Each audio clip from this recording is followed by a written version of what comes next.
सभागृह को चला रहे और अभी 1:33 रात के हो गए और इस ऐतिहासिक बिल पर हम सभी लोग चर्चा कर रहे हैं। मेरा सिर्फ एक ही सुझाव है मंत्री जी से आपके माध्यम से कि ये मनरेगा स्कीम को पूरे गांव तक हर व्यक्ति तक पहुंचाने का काम ग्राम रोजगार सेवक करता है, जो ग्राम सेवक और सरपंच के बीच में होता है।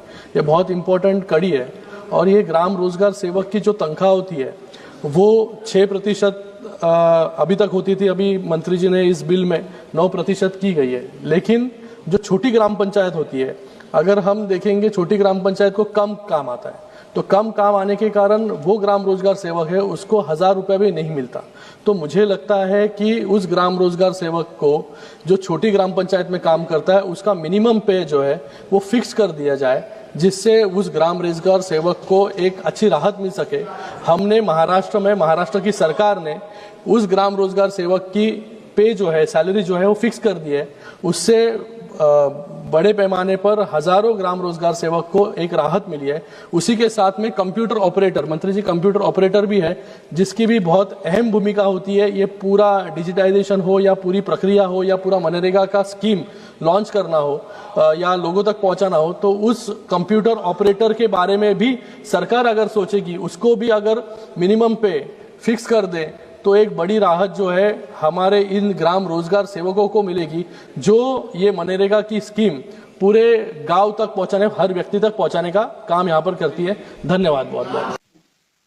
एक और तथ्य, प्रशासनिक व्यय बढ़ा के 6% से 9% किया गया। इसमें लगभग 13,000 करोड़ रुपया प्रशासनिक व्यवस्थाओं को, ताकि रोजगार सहायक को वेतन ढंग से मिल सके, मैट को पेमेंट हो सके, इंजीनियर्स और बाकी टेक्निकल स्टाफ ढंग से रखा जा सके। मैं मानता हूं कि ये विकसित भारत के लिए विकसित गांव बनाने की और 125 दिन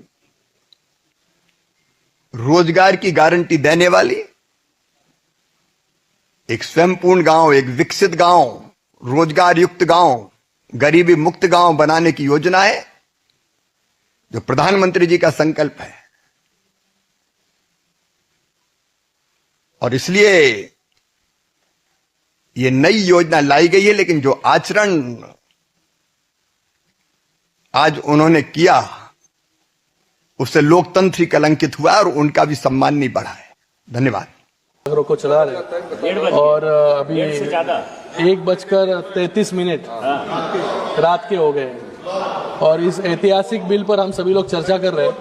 मेरा सिर्फ एक ही सुझाव है मंत्री जी से आपके माध्यम से कि ये मनरेगा स्कीम को पूरे गांव तक हर व्यक्ति तक पहुंचाने का काम ग्राम रोजगार सेवक करता है, जो ग्राम सेवक और सरपंच के बीच में होता है। ये बहुत इम्पोर्टेंट कड़ी है और ये ग्राम रोजगार सेवक की जो तनख्वाह होती है वो 6% अभी तक होती थी। अभी मंत्री जी ने इस बिल में 9% की गई है। लेकिन जो छोटी ग्राम पंचायत होती है, अगर हम देखेंगे छोटी ग्राम पंचायत को कम काम आता है, तो कम काम आने के कारण वो ग्राम रोजगार सेवक है उसको 1000 रुपये भी नहीं मिलता। तो मुझे लगता है कि उस ग्राम रोजगार सेवक को जो छोटी ग्राम पंचायत में काम करता है उसका मिनिमम पे जो है वो फिक्स कर दिया जाए, जिससे उस ग्राम रोजगार सेवक को एक अच्छी राहत मिल सके। हमने महाराष्ट्र की सरकार ने उस ग्राम रोजगार सेवक की पे जो है, सैलरी जो है वो फिक्स कर दी है।